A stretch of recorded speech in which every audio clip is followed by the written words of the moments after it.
everybody, this is Jake Wynn from the National Museum of Civil War Medicine talking to you on our museum's second floor in our ambulance gallery. I'm going to talk a little bit today about Jonathan Letterman, one of the most famous medical figures from the American Civil War.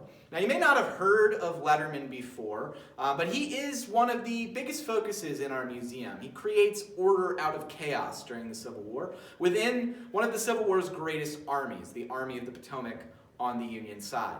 Now, Letterman was an army surgeon before the outbreak of the American Civil War, served in the West on the frontier, and before the Civil War, like many of his colleagues, he treated more arrow wounds from conflicts with American Indian tribes on the frontier than he treated bullet wounds. So when he became a surgeon with the U.S. Army during the much larger Civil War conflict, he had to learn, along with many of his colleagues, about what some of these modern wounds would be like. And gunshot wounds were among the worst things that were going to be faced during the conflict.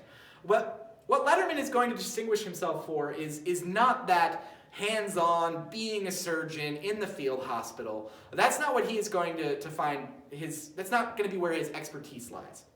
Instead, it's going to be more of a systemic expertise that Letterman is going to develop. Jonathan Letterman will be appointed the medical director of the Army of the Potomac in the summer of 1862. He comes in at a time with total chaos within the Union Army. And he comes in and he is going to develop the first ambulance corps within the Union Army. He's going to organize the ambulances. He's going to make sure that ambulances are controlled by the medical department to make sure that their only job is to carry medical supplies to the battlefield and to retrieve wounded soldiers from the battlefield. Letterman develops a system as well that is going to see that from the moment a soldier is wounded on the battlefield, he is going to have someone assigned to get him to the next stop in Letterman's system. So that means there's going to be stretcher bearers on the battlefield, getting soldiers to a first aid station or a field dressing station.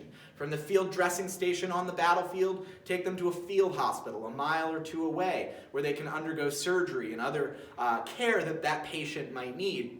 And finally, getting the patients from the field hospital to larger general hospitals in major cities for medical care that can get those soldiers back out to the front lines as fast as possible, or in the case that a soldier may be disabled, to find some way that that soldier can still be useful to the United States Army.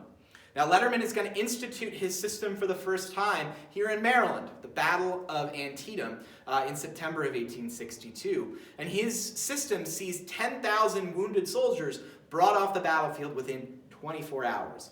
It had never been done with that speed and with that accuracy before the Battle of Antietam inside the United States Army. So Letterman creates a system by which that soldiers can quickly be removed from the battlefield under fire and gotten back to medical attention so that they can more likely be to survive the wounds that they experienced on the battlefield. Now, we have in this case an item that is very important in this whole story of Letterman. It's one of my favorite artifacts here at the museum, and that would be this desk.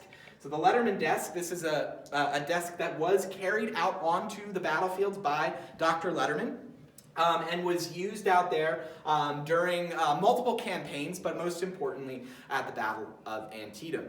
Now, Jonathan Letterman is going to be the medical director for the Army of the Potomac at several major engagements, including the Battle of Antietam, the Battle of Fredericksburg in December of 1862, Chancellorsville in May of 1863, and most famously at the Battle of Gettysburg in July of 1863 in Pennsylvania.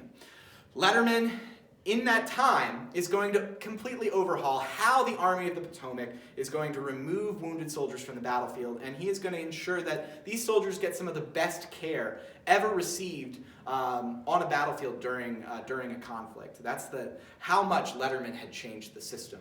He does leave the Army of the Potomac in 1863, but his system stays. The Letterman Plan, as it becomes known, is instituted into United States law in March of 1864, is used in all of the United States Army for the remainder of the conflict, and in the years after the war is going to be studied by European armies and is going to be used by those armies on the battlefields to quickly evacuate their wounded.